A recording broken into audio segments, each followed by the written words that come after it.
Un privilegio para un servidor estar con ustedes después de 9 días después de la cirugía. Así que, si me ven, los que están viendo por internet, me operaron del ligamento cruzado anterior. Por los que están ahí preguntándose por qué anda el pastor así, por qué no nos arrodillamos ahí. Hemos estado en convalecencia 9 días. Yo me siento bien, yo ya quiero correr, pero no puedo todavía, así que tengo que aguantar. Esta mañana vamos a hablar acerca del sacerdocio de todos los creyentes. ¿Por qué? Porque en los próximos 4 años la iglesia se va a estar enfrentando a una crisis y seguramente lo vamos a ver más y más y más y más y más y más. Y uno de los principales argumentos que se presentan es precisamente el sacerdocio de todos los creyentes. ¿Qué cosa es el sacerdocio de todos los creyentes? Es que todos somos sacerdotes y es que todos tenemos las mismas funciones y tenemos las mismas responsabilidades. Y para eso es muy importante entonces que entendamos bíblicamente qué es el sacerdocio de todos los creyentes. En Apocalipsis 5:10 obviamente está un versículo muy famoso que hemos leído estas veces y nos dice: nos has hecho para nuestro Dios reyes y sacerdotes y reinaremos sobre la tierra. Y esta es una escena obviamente de un grupo de personas que está delante del trono, los salvos, y algunos dicen, bueno, es el grupo de los salvos, los 144,000. ¿Son solamente los 144,000? No, porque también encontramos en el mensaje a las 7 iglesias de Apocalipsis capítulo 1, precisamente lo que el apóstol Juan nos dice a todos: y nos hizo reyes y sacerdotes para Dios, para su Padre, a Él sea la gloria y el imperio por los siglos de los siglos, amén. Así que, realmente estamos hablando de un sacerdocio de todos los creyentes. La pregunta es: ¿somos todos los creyentes sacerdotes? Y la respuesta correcta es sí y no. Una respuesta incorrecta sería sí, solamente. Porque eso sería una media verdad o una verdad incompleta. Y las verdades incompletas no son buenas, ¿verdad que no? Queremos escuchar la verdad completa, lo que sería en México la verdad neta. La verdad neta obviamente es que sí, somos todos sacerdotes, pero no en el sacerdocio simbólico y comisionado de la Biblia. Tenemos un sacerdocio, es cierto, todos los cristianos somos sacerdotes, pero no en el sistema comisionado y simbólico de la palabra. Déjame explicarte un poquito acerca de eso. Y para eso, quiero que ustedes entiendan que el sacerdocio se puede ver en 3 aspectos. ¿Cuántos aspectos dije? 3. Para empezar, existe un sacerdocio comisionado. Ahorita lo van a entender qué cosa es sacerdocio comisionado. El otro es el sacerdocio representativo. Obviamente, ninguna persona de la tierra en este momento aceptaría que somos sacerdotes representativos. Y esto te lo digo por la gente que está a favor de la ordenación de la mujer. Cuando yo les digo, entonces, ¿somos representantes también? Entonces se va a quedar, no. Entonces todos estamos de acuerdo en que el sacerdocio representativo no entra en ese sacerdocio de todos los creyentes. Y el otro, por supuesto, es el sacerdocio del creyente. Tenemos entonces que entender qué cosa es el sacerdocio comisionado, qué cosa es el sacerdocio representativo, y entonces como consecuencia podemos llegar a una conclusión correcta de qué cosa es el sacerdocio del creyente. Porque mucha gente dice, es que ustedes no entienden el sacerdocio del creyente, es que ustedes no entienden el sacerdocio del creyente. Bueno, vamos a explicar qué cosa es el sacerdocio del creyente. Y una vez que entendemos qué es ese sacerdocio, entonces entendemos dónde están, qué es lo que tenemos que hacer, cuáles son nuestras responsabilidades, cuáles son nuestros privilegios, hasta dónde podemos llegar con este sacerdocio del creyente. Lo que aceptamos prácticamente todos los adventistas está expresado en estas frases que podemos ver aquí. Hay diferentes formas de sacerdocio y ministerio del pueblo de Dios a través de la Biblia. Podemos entender que desde el Edén en adelante, los patriarcas fueron los que ofrecieron los sacrificios de los animales en los cultos, y por lo tanto los patriarcas podrían ser en cierta manera los sacerdotes. Una vez que se estableció el sistema del santuario en el Éxodo, por eso ponemos el número 2, el Éxodo, el ministerio sacerdotal se restringió a los descendientes varones de Aarón, sin defectos físicos. Estamos hablando del sacerdocio representativo, pero por supuesto, también había un sacerdocio comisionado allí. Y luego está en el Nuevo Testamento, el sacerdocio de todos los creyentes se convierte en normativo para el pueblo de Dios bajo el nuevo pacto. Y entonces la pregunta es, ¿y qué pasa con el sacerdocio comisionado y el sacerdocio representativo? Déjenme explicarles de la siguiente manera. Por ejemplo, tomemos el asunto desde las puertas del Edén hasta los patriarcas. ¿Cómo funcionaba el sacerdocio? Aquí tenemos un cuadro acerca de los patriarcas. Por ejemplo, aquí tenemos a Jacob ordenando a José. José fue nombrado por él el primogénito. ¿Cómo funcionaba el sacerdocio en ese momento? Ustedes recuerdan en la Biblia ver que se ofrecían sacrificios, que los patriarcas ofrecían sacrificios. ¿Cómo se hacía este asunto? Bueno, podemos decir que en este caso Jacob, él es el sacerdocio comisionado y él es el sacerdocio representativo. Por supuesto, el sacerdocio del creyente también está en Jacob. Es decir, Jacob tiene las tres cosas, porque él es el representante, en este caso, de la primogenitura. Y ese primogénito representa a alguien, al primogénito. ¿Quién es el primogénito finalmente? Cristo Jesús. También sabemos que él podía pasar la primogenitura, como lo hizo con su hijo a través de la imposición de manos. Por lo tanto, José se convierte en el sacerdocio comisionado y al mismo tiempo el sacerdocio representativo. Él es el que iba a ofrecer los sacrificios en favor de su familia. Él es el que iba a dirigir el culto. Él es el sacerdote comisionado y sacerdocio representativo. Pero sí existía un sacerdocio del creyente. El sacerdocio del creyente es lo que la persona tiene que hacer, aun cuando no es la persona que tiene que representar a Jesús o que tiene que tener el sacerdocio comisionado. Déjenme explicarles un poquito más. Aquí tenemos algunos ejemplos de sacerdocio comisionado y representativo, aun cuando no estaba en el pueblo de Dios. Por ejemplo, en Éxodo 18:1 encontramos a Jetro, que era sacerdote ¿de dónde?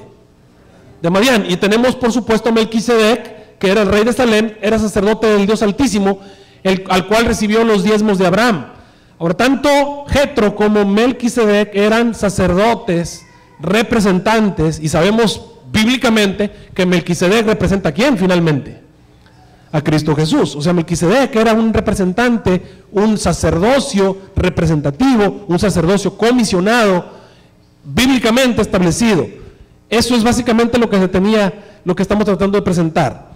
Mira, aquí tenemos algunos de los argumentos de la gente que estaba antes del Congreso de San Antonio tratando de llevar adelante la ordenación de la mujer. Y es curioso que estos doctores de la ley, vamos a llamarlo así, se presentan y te presentan argumentos como si fueran los últimos argumentos, cuando realmente ni siquiera han leído la Biblia para poder establecer sus puntos de vista. Por ejemplo, aquí tenemos una Filmina, esto es algo que él puso ahí, hablando acerca del argumento del silencio, porque la gran pregunta es, ¿por qué no había mujeres sacerdotes en el Antiguo Testamento? ¿O por qué no hay mujeres sacerdotes en el Nuevo Testamento? Y entonces ellos dicen, bueno, de hecho, dice el Pablo, fíjate lo que dijo, nunca utiliza de ninguna forma la imagen del sacerdocio. Fíjense esta frase, nunca utiliza de ninguna forma la imagen del sacerdocio. Esto no es verdad. Ahorita te voy a explicar por qué. Pero él lo puso aquí, para ningún ser humano salvo Cristo. Y luego dice, Pedro, por su parte, utiliza la imagen del sacerdocio para aplicarla a todos los cristianos, varones y mujeres, dice él. Él interpreta que lo que Pedro dice, utilizar la imagen del sacerdocio, que lo que Pedro dice se aplica a varones y mujeres. Esa es una verdad parcial. Por lo tanto, hacer exclusión de la mujer sobre la base del concepto del sacerdocio es simplemente impropio. ¿De qué está hablando? Está hablando del versículo de 1 de Pedro 2:5. El versículo de 1 2:5 al 9 dice lo siguiente: vosotros también, como piedras vivas, sed edificados en una casa espiritual y un sacerdocio, que dice, santo, para ofrecer sacrificios espirituales agradables a Dios por Jesucristo. Y entonces dice, aquí está, Dios nos está diciendo que somos sacerdotes, incluye hombres y mujeres, y que las mujeres pueden ofrecer sacrificios también. Dice, por lo cual también contiene la escritura de aquí, pongo en Sión la principal piedra del ángulo, bla, bla, bla, me brinco más acá. Versículo 9. Mas vosotros sois linaje escogido, real sacerdocio, a ver acá está más grande, real sacerdocio, nación santa, pueblo adquirido por Dios, para que anuncien las virtudes de aquel que os llamó de las tinieblas a su luz admirable. Vosotros que en otro tiempo no erais pueblo, pero ahora sois pueblo de Dios, que en otro tiempo no habéis alcanzado misericordia, pero ahora habéis alcanzado misericordia. Entonces dicen, ahí está. Pedro nos está diciendo que nosotros todos somos un real, ¿qué cosa? Sacerdocio, una nación santa. El problema, que esa no es la primera vez, escúchalo bien, esa no es la primera vez que Dios se lo dice al pueblo de Dios. De hecho, también se lo dijo al pueblo del Antiguo Testamento. ¿En dónde? En Éxodo 19:6, cuando el Señor establece el santuario. Dios les dijo, vosotros seréis para mí un reino y una nación santa. O sea que cuando Pedro está diciendo que todos somos un real sacerdocio y una nación santa, quiere decir que todos somos sacerdotes. Cuando Dios le dice al pueblo de Israel que son un reino de sacerdotes y una nación santa, quiere decir que todos son sacerdotes. Sí son sacerdotes, pero parcialmente. La respuesta es sí y no. Sí y no. ¿Cómo funciona?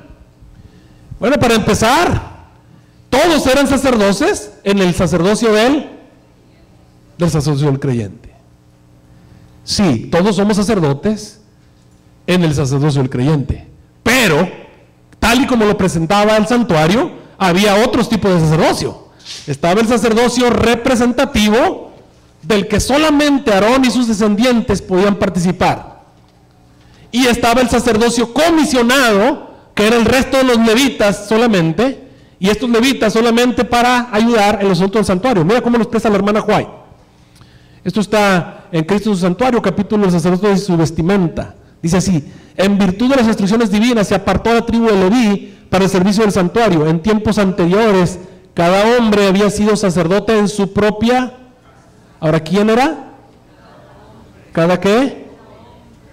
En los días de Abraham, por derecho de nacimiento, el sacerdocio recaía en el hijo mayor. Ahora, en vez del primogénito de todo Israel, el Señor apartó a la tribu de Leví para la obra del santuario. Mediante este señalado honor, Dios manifestó su aprobación por la fidelidad de los levitas, tanto por haber cumplido fielmente su servicio, como por haber ejecutado sus juicios cuando el resto de las tribus apostataron al rendir culto al becerro de oro. El sacerdocio, no obstante, se restringió a la familia de... A ver, eran todos sacerdotes, pero noten que había ya el sacerdocio de los levitas, el sacerdocio de Aarón. Le estamos llamando al sacerdocio de Aarón sacerdocio representativo, y le estamos llamando al sacerdocio de los levitas sacerdocio comisionado. Pero todos eran sacerdotes en realidad. Entonces dice aquí, entre sus hijos, y fueron los únicos quienes se les permitió oficiar ante el Señor. El resto de la tribu se les encargó el cuidado del tabernáculo y su mobiliario. Además, debían ayudar a los sacerdotes en su ministerio, pero no podían ofrecer sacrificios, ni quemar incienso, ni mirar los utensilios sagrados hasta que estuviesen cubiertos. Entonces dicen, ahí está la diferencia, ahí está la diferencia. Esos sacerdotes no podían ofrecer sacrificios, pero acá Pedro dice que debemos ofrecer sacrificios. Pero es que siempre el pueblo de Dios ha pedido ofrecer sacrificios.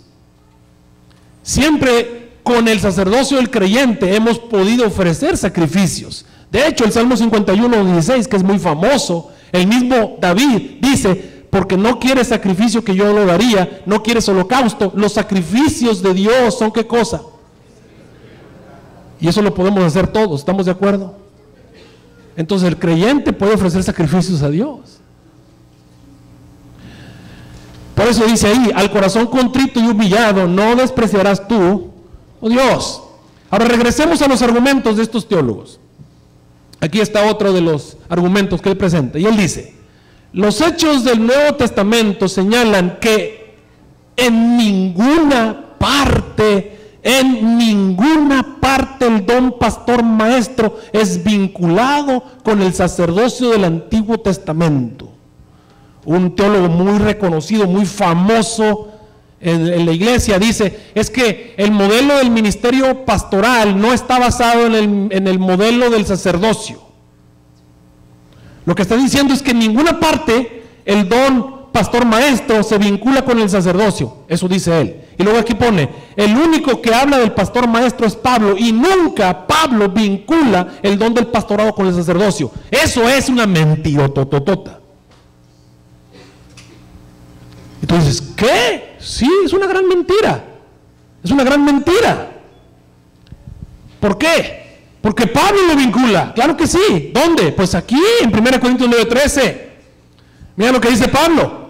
¿No sabéis que los que trabajan en el... ¿Quiénes trabajan en el santuario, hermanos? Los sacerdotes. Comen del santuario, y que los que sirven al altar, del altar participan. Así, de la misma forma, también ordenó el Señor a los que anuncian el evangelio que vivan del evangelio. ¿Con qué se comparan los que viven del evangelio? En ninguna parte dijo se vincula. Pues yo veo el vínculo muy grande y muy claro. Y algunos dirán, es que ustedes lo quieren ver. Bueno, no nomás lo quiero ver yo. De hecho, la pregunta es, ¿de dónde surge el asunto del diezmo? ¿De dónde surge el modelo del diezmo en la iglesia adventista del séptimo día? ¿Por qué ustedes como miembros tienen que traer los diezmos a la iglesia? Pues la respuesta es obvia, del modelo levítico, del modelo sacerdotal. Ahora, la hermana White también lo veía. Elena G. de White nos dice, el apóstol se refirió aquí, en este versículo, al plan del Señor para sostener a los sacerdotes que ministraban, ¿dónde? ¿Los qué? No era el sacerdocio del creyente los que estaban en el templo. Los que estaban en el templo eran los otros dos tipos de sacerdocio, que era el sacerdocio representativo y el sacerdocio comisionado. Comisionado y representativo. Y ellos vivían, obviamente, de los diezmos. Aquellos que eran apartados para este sagrado cargo eran sostenidos por sus hermanos, a quienes ellos ministraban las bendiciones espirituales. Y ciertamente los que los hijos de Leví tomaron el sacerdocio tienen mandamiento de tomar del pueblo los diezmos según la ley. Dice aquí, la tribu de Leví fue escogida por el Señor para los cargos sagrados pertenecientes al templo y al sacerdocio. Acerca de los sacerdotes se dijo, porque le ha escogido Jehová para ministrar el nombre de Jehová. Dios reclama como propiedad suya 1/10 parte de todas las ganancias. A este plan, dice el NG de White, para el sostén del ministerio, se refirió, ¿qué cosa? ¿Cuál es el vínculo? ¿O no hay vínculo? El vínculo es demasiado claro. Las personas que van a trabajar en el ministerio, ministrando las bendiciones espirituales, a quienes ellos ministran las bendiciones espirituales, ministrando en el templo. Este es el plan para sostener el ministerio. Es obviamente el ministerio de los sacerdotes que ministraban en el templo.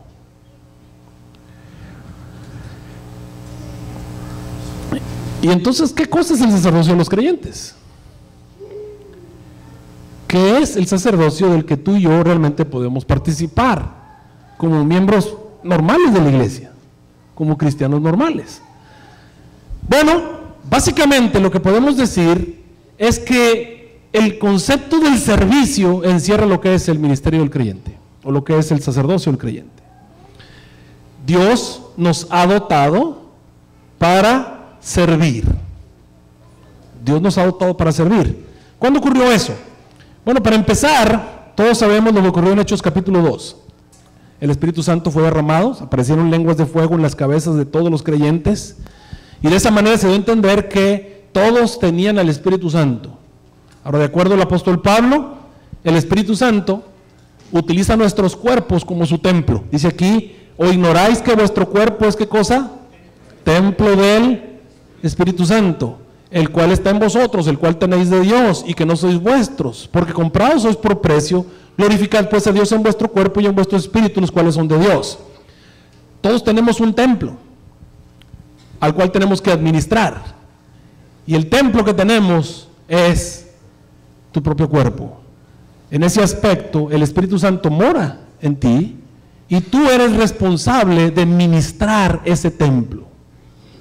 Automáticamente eres un ministro de un templo. Automáticamente eres un sacerdote de un templo. ¿Me estás siguiendo hasta allí? Eso es el sacerdocio de los creyentes. Mira lo que dice el M.G. de White en Hechos de los Apóstoles, página 416. Muchos de los creyentes a quienes Pedro dirigió sus cartas vivían en medio de paganos y su permanencia en la verdad dependía mucho de que permaneciesen fieles a la alta vocación de su profesión. Él estaba pidiendo que ellos tenían que mantenerse, vivir de una manera diferente, porque ellos eran diferentes. Por eso en Romanos 12:1 en adelante el apóstol Pablo le pide a los hijos de Dios: así que hermanos, les ruego por la misericordia de Dios que presentéis vuestros cuerpos ¿en qué? En sacrificio. Entonces, ¿cuáles son los sacrificios? No está hablando de los asuntos del templo, no está hablando de ministerios en la iglesia, no está hablando del sacerdocio vamos a decir comisionado, ni el sacerdocio representativo. Está hablando de un sacerdocio en el que tú presentas un espíritu manso, en el que presentas los frutos del espíritu, en el que tú te presentas delante de Dios de una manera agradable a Dios, que es vuestro culto racional. Tu vida debe agradar a Dios. Por eso dice ahí: no os conforméis a este siglo, reformados por la renovación de vuestro entendimiento, para que experimentéis cuál sea la buena voluntad de Dios, agradable y perfecta. Digo pues, por la gracia que me es dada, la cual que está entre vosotros, que no tenga más alto concepto de sí mismo que el que debe tener, sino que piense de sí con templanza, conforme a la medida de la fe que Dios repartió a cada uno. Porque de la manera que en un cuerpo tenemos muchos miembros, pero todos los miembros no tienen la misma operación, así muchos somos un cuerpo en Cristo, mas no todos los miembros los unos de los otros. De manera que, teniendo diferentes dones según la gracia que nos es dada, si el de profecía, úsese conforme a la medida de fe; si ministerio en servir, o el que enseña en doctrina, el que exhorta en exhortar, el que reparte, hágalo en simplicidad, el que preside con solicitud, el que hace misericordia con alegría. Noten que tenemos el Espíritu Santo, pero no todos hacemos todo. El hecho de que tengamos el Espíritu Santo no nos convierte en todólogos a todos. El Espíritu Santo reparte a cada uno de acuerdo a los dones que se necesitan en la iglesia, y la persona tiene la responsabilidad primero de ministrar su cuerpo y después utilizar los dones para ministrar a otros. Obviamente eso es lo que está presentando, de lo que está hablando Pablo. Cuando te vas a 1 Corintios capítulo 12 versículo 1, te vas a encontrar acerca de los dones espirituales que el Espíritu Santo reparte. El Espíritu Santo nos da frutos y nos da dones, ¿estamos de acuerdo? Y al utilizar tu cuerpo como un templo, automáticamente tu vida va a empezar a dar los frutos espirituales y va a dar los dones espirituales, los dones que vienen del Espíritu Santo. Por eso dice así acerca de los dones espirituales: no quiero, hermanos, que ignoréis. Versículo 4, pero hay repartimientos de dones, mas es el mismo Espíritu. Hay repartimientos de ministerios, mas es el mismo Señor. Hay repartimiento de operaciones, mas es el mismo Dios el que obra todas las cosas en todos. Pero a cada uno le es dada manifestación del Espíritu para provecho. Y es donde empezamos a tener problemas algunos. Déjame ponerte un ejemplo. Por ejemplo, cuando en la iglesia tenemos a alguien que tiene el don, por ejemplo, de predicar, predica. Y a veces los predicadores comienzan a sentirse envidiosos de otros predicadores. Y empieza a haber disputas entre los predicadores, y a veces no se quieren los predicadores con otros predicadores.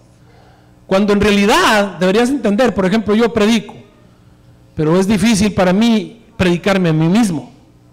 Tiene que haber otros buenos predicadores para que me prediquen a mí. ¿Me están siguiendo? Por eso es que Dios reparte dones. Y a veces, en vez de ponernos celosos y envidiosos, debemos de agradecerle a Dios que Dios reparte dones en la iglesia, porque los reparte para mi propia edificación. Por eso dice ahí: porque la verdad a este es dada por el Espíritu palabra de sabiduría, a otro palabra de ciencia según el mismo Espíritu, a otro fe por el mismo Espíritu, a otro dones de sanidades por el mismo Espíritu, a otro operaciones de milagros, a otro profecía, a otro discreciones de espíritus, a otro género de lenguas, a otro interpretaciones de lenguas. Mas todas estas cosas obra uno y el mismo Espíritu, repartiendo particularmente a cada uno como Él quiere. 1 Corintios 12:28 es lo importante, por eso lo puse más grande. Y a unos puso Dios en la iglesia, primeramente, aquí yo noto algo: primeramente, segundo, tercero, cuarto. ¿Eso qué te denota? te denota pisos, te denota niveles, te denota responsabilidades distintas. ¿Me estás siguiendo? No están todos en el mismo canal, no sirven todos para lo mismo, no son todos iguales. Sí, delante de Dios somos iguales en otros aspectos, pero en realidad a la hora de trabajar no somos iguales.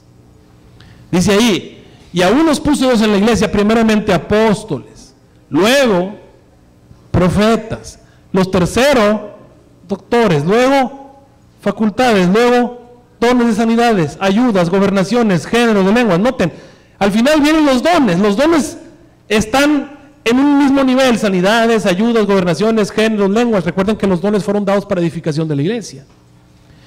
¿Son todos apóstoles? Pregunta. ¿Cuál es la respuesta obvia? No. ¿Son todos profetas? No. ¿Son todos doctores? ¿Tienen todos facultades? Pregunto, hermanos, ¿tienen todos el Espíritu Santo? Sí. Entonces, ¿por qué no son todos iguales? Porque el Espíritu Santo reparte a cada uno como conviene. Como conviene. ¿Me están siguiendo? Y Dios no cambia. De hecho, no tiene ni forma de variar. Es el mismo, actúa siempre de la misma manera. Por eso tienen todos dones de sanidad, hablan todos lenguas, interpretan todos. La respuesta obviamente es no. La pregunta es, ¿somos todos sacerdotes? La respuesta es sí y no. Sí y no. Así que la idea del Espíritu Santo es capacitar al creyente para que pueda ayudar a otros. Capacitar al creyente para que él mismo pueda crecer a la estatura de un varón perfecto, semejante a Cristo Jesús. Pero no lo convierte en sacerdote representante. Ese sacerdocio representativo solamente lo tiene Cristo Jesús. Y tampoco lo convierte en sacerdote comisionado. Pero el sacerdocio de todos los creyentes lo tenemos todos en el momento en el que aceptamos a Jesús como nuestro Salvador personal. ¿Y cuál es la responsabilidad que tenemos como sacerdotes? ¿Qué es lo que tenía el sacerdote aquí en la frente grabado? Decía santidad a Jehová. Hebreos 12:14 nos dice, seguid la paz con todos y la santidad, sin la cual nadie, ¿qué cosa? Verá el Señor. ¿Cuál es la responsabilidad de todos los creyentes, de todos los sacerdotes, o el sacerdocio de todos los creyentes? La responsabilidad de cada creyente, como dijo Pablo, después de haber sido justificados, tenéis por vuestro fruto la santificación. Tenemos la responsabilidad de ser santos delante de Dios. Déjame darles una breve explicación acerca de cómo se ha ido desarrollando este asunto. Después de la caída, obviamente en el Edén tú puedes entender que el sacerdocio representativo no era necesario porque no había un plan de salvación. Aunque estaba el plan de salvación, no estaba funcionando el plan de salvación. Pero sí había un sacerdote del hogar. ¿Y quién era el sacerdote del hogar? Adán, obviamente. Te vas a encontrar que después de la caída ya empieza a haber otro sistema de sacerdocio. El primogénito es un sacerdote representante. ¿Representa a quién? Representa a Cristo. El sacerdote representante, obviamente primero es sacerdocio del creyente, luego es sacerdocio representativo y obviamente para ofrecer sacrificios es un sacerdote comisionado. Está comisionado para ofrecer sacrificios, representa al sacerdote que había de venir y por supuesto es el sacerdocio del creyente. Después, los patriarcas complementan la misma función. Los patriarcas son sacerdotes representantes ¿de quién? Del que habría de venir. Al mismo tiempo son los sacerdotes comisionados y ellos al ofrecer sacrificios son los comisionados y obviamente como creyentes también son sacerdotes creyentes. Cuando viene obviamente el santuario, el asunto se divide para que nos quede más claro cómo funciona. Cuando viene el santuario, podemos encontrar en el santuario al sacerdote representativo, que es Aarón y sus descendientes. Este sacerdocio representativo, ¿a quién representaba? A Cristo Jesús. Pero estaban los sacerdotes comisionados. Los sacerdotes comisionados eran sacerdotes que ayudaban en el santuario. vivían del diezmo, vamos a llamarlos así. ¿Y quiénes eran el sacerdocio de todos los creyentes? Pues todos los que estaban aquí alrededor, todos los que estaban aquí. El Señor dijo, ustedes son una nación de sacerdotes, una nación de sacerdotes. El sacerdocio del creyente. Luego nos trasladamos al Nuevo Testamento. En el Nuevo Testamento, ¿quiénes son los que van a vivir del diezmo? Este es el sacerdocio comisionado. El Señor nos comisionó, nos dijo, vayan y prediquen el evangelio a toda nación, tribu, lengua y pueblo. Luego les impuso las manos de los sacerdotes y se convierten entonces en los sacerdotes comisionados, los apóstoles. Estamos hablando sacerdotes comisionados, no representativos. ¿Por qué? Porque ya no es necesario un sacerdocio representativo, porque ya vino Cristo Jesús y Jesús fue llevado al cielo como nuestro sacerdote representante. ¿Dónde está en este momento el sacerdocio representativo de la Iglesia Adventista? No me están escuchando, otra vez. ¿En dónde está en este momento el sacerdocio representativo de la Iglesia Adventista del Séptimo Día? Está en el cielo, en el lugar santísimo. Desde 1844 pasó del lugar santo al lugar santísimo. El sacerdocio continúa. El sacerdocio representativo de la iglesia cristiana está en el cielo en este momento. Aquí estamos los creyentes y acá está nuestro sacerdote representativo. ¿Y dónde está el sacerdocio comisionado? En los que viven del diezmo. ¿Y dónde está el sacerdocio de los creyentes? Pues en todos los que han aceptado a Cristo Jesús como su Salvador. ¿Quedó claro eso? Por eso 1 Corintios 6, 19 al 20 dice: ¿o ignoráis que vuestro cuerpo es templo de qué? Del Espíritu Santo, el cual está en vosotros, el cual tenéis de Dios, y que no sois vuestros, porque habéis sido comprados por precio. Glorificad pues a Dios en vuestro cuerpo, en vuestro espíritu, los cuales son de Dios.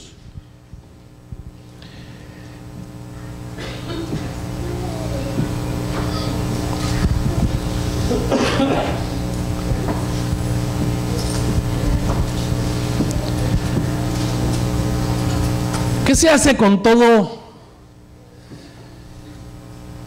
el papel periódico? ¿Y qué se hace con todos los papeles sucios y arrugados y destruidos? Dicen, los tiramos a la basura. Sí, pero ¿qué hacen la gente de la basura con ese papel? ¿Qué hacen? ¿Lo queman? No, no lo queman. Lo reciclan.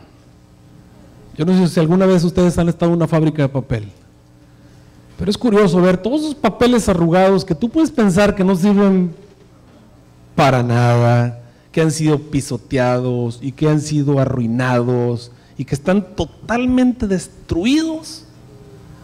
Pasan a través de esas máquinas y a través de esos procesos, y cuando lo sacan tú puedes ver un papel como si no le hubiera pasado absolutamente nada. Y de todo, papeles finos, papeles de todos, vuelven a salir de los papeles que habían sido desechados como basura. Así es todo aquel que cree en Cristo Jesús. Tenemos por nuestro fruto la santificación y como final la vida eterna. Todos hemos sido llamados por Dios para ser sacerdotes de un templo. A lo mejor hemos llenado el templo de basura. A lo mejor hemos hecho un montón de cosas malas en este templo. Pero eso no quiere decir que no podemos ser restaurados, no podemos ser reciclados. Cuando aceptamos a Cristo Jesús y cuando el Espíritu Santo mora en nosotros, comienza un proceso de reciclaje. Y en la medida en la que permanecemos en Cristo Jesús, nos convertimos en nuevas criaturas y volvemos a ser el papel blanco. Y se vuelve a escribir en nuestra frente la palabra santidad a Jehová. Todos somos sacerdotes, sí. Y todos tenemos por fruto la santidad. ¿Ese es tu deber? Sí. ¿Es tu responsabilidad? Sí. Apocalipsis 5:10 nos dice cuál va a ser el futuro. El Señor nos ha hecho para nuestro Dios reyes y sacerdotes. ¿Y cuál es el futuro? Reinaremos sobre la tierra. Queridos hermanos, ya terminé. ¿Tan felices, verdad?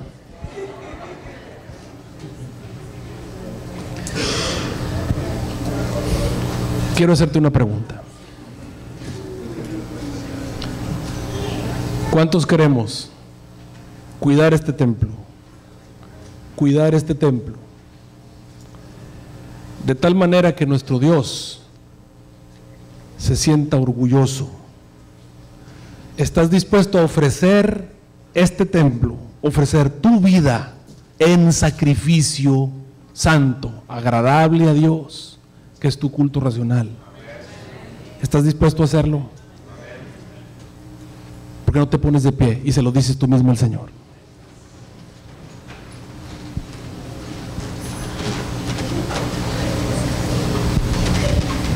Vamos a orar.